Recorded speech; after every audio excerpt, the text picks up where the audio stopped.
ప్రదోష సమయంలో శివపూజ వల్ల కలిగే ఫలితాలు ఏమిటి? ఏ గ్రహం శాంతి కోసం ఏ ప్రదోష వ్రతాన్ని ఆచరించాలి? గ్రహ దోషాలకు ప్రదోషానికి ఉన్న సంబంధం ఏమిటి? మహాప్రదోషం అని ఏ రోజునంటారు? మహాప్రదోషం విశిష్టతలు ఏమిటి? ఇప్పుడు తెలుసుకుందాం. మహాపవిత్రమైన ప్రదోష వ్రతంలో పలు రకాలు ఉన్నాయి. త్రయోదశి నాడు ఏ వారం వస్తే ఆ గ్రహదేవతకు సంబంధించిన ప్రదోషంగా పరిగణిస్తారు. అంటే శనివారం నాడు త్రయోదశి సంభవిస్తే శని ప్రదోషం అని అంటారు. అదే సోమవారం ఏర్పడితే సోమ ప్రదోషం. అలాగే బుధవారం, గురువారం, శుక్రవారం, ఆదివారాల్లో ఏర్పడే ప్రదోషాలకు ఆయా గ్రహాల నుంచి శాంతి లభించాలని వేడుకుంటారు. అన్నింటికన్నా ప్రధానంగా మాఘమాసంలో మహాశివరాత్రికి ముందు వచ్చే త్రయోదశి నాడు వచ్చే మహాప్రదోషాన్ని శివభక్తులు విశేషంగా భావిస్తారు. సోమ ప్రదోష కాలంలో శివపూజ వల్ల జన్మజన్మల పాపాలు తొలగిపోతాయి. సహజంగా సోమవారం నాడు శివపూజ వల్లనే అనేక దివ్యఫలాలు లభిస్తాయని భక్తుల విశ్వాసం. అదే రోజు ప్రదోషం ఏర్పడితే శివుడు అమితంగా అనుగ్రహిస్తాడని నమ్మకం. మంగళవారం నాడు ప్రదోషం ఏర్పడితే ఆ దివ్య ప్రదోషాన్ని మంగళ ప్రదోషమని అంటారు. మంగళ ప్రదోషంలో శివపూజ వల్ల అనారోగ్య సమస్యలు తొలగిపోతాయి. ఆరోగ్యం, దీర్ఘాయుర్దాయం కలుగుతుందని భక్తుల విశ్వాసం. బుధవారం నాడు ప్రదోష సమయంలో శివపూజ వల్ల బుద్ధిమాంద్యం తొలగి జ్ఞానం కలుగుతుంది. విద్యార్థులకు చదువుకున్నది గుర్తు ఉంటుంది. మంచి శుభాలు కలుగుతాయి.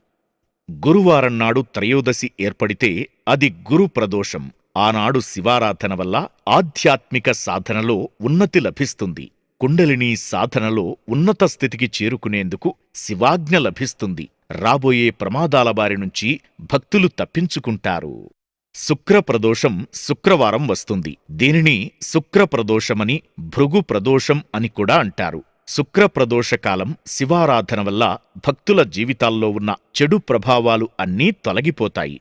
గత జన్మల కాలంలో చేసిన పాపాలు కూడా తొలగిపోతాయి. ప్రతి పక్షం రోజులకోసారి వచ్చే ప్రదోషం కాలం శనివారం నాడు ఏర్పడితే శని ప్రదోషం వస్తుందని మనకు అర్థమయ్యింది. శని ప్రదోషం నాడు ప్రత్యేకంగా శని మహాదేవుడికి అభిషేకాలు నిర్వహిస్తే శనిగ్రహ దోషాలు పరిష్కారమవుతాయని భక్తుల విశ్వాసం.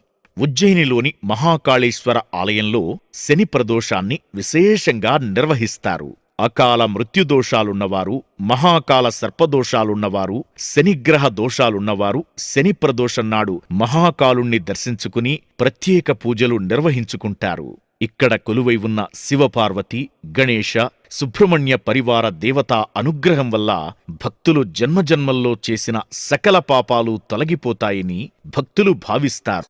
అదే ఆదివారం నాడు ప్రదోషం ఏర్పడితే దానిని భానువార ప్రదోషం అని అంటారు. ఆదివారం ప్రదోషంలో శివపూజ వల్ల మనశ్శాంతి లభిస్తుంది. దీర్ఘాయువు, ఇంట్లో సౌహార్ద వాతావరణం ఏర్పడుతుంది. అనారోగ్య సమస్యలు తప్పకుండా తొలగిపోతాయని భక్తుల విశ్వాసం.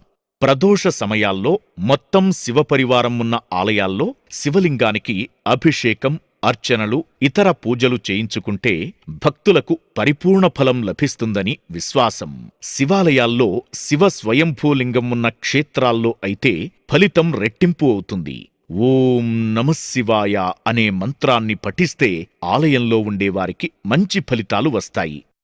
సోమస్కంద ప్రదక్షిణ చేసిన వారికి రెట్టింపు ఫలితాలు వస్తాయి. అభిషేకంలో పాలు, తేనె, పెరుగు, గులాబీ నీళ్లు, పంచామృతాలు, విశేష ద్రవ్యాలతో అభిషేకం నిర్వహిస్తే సర్వాభీష్ట సిద్ధి కలుగుతుంది. ప్రదోషం సమయంలో శివపురాణం చదివినా పాపాలు తొలగి పుణ్యం కలుగుతుంది.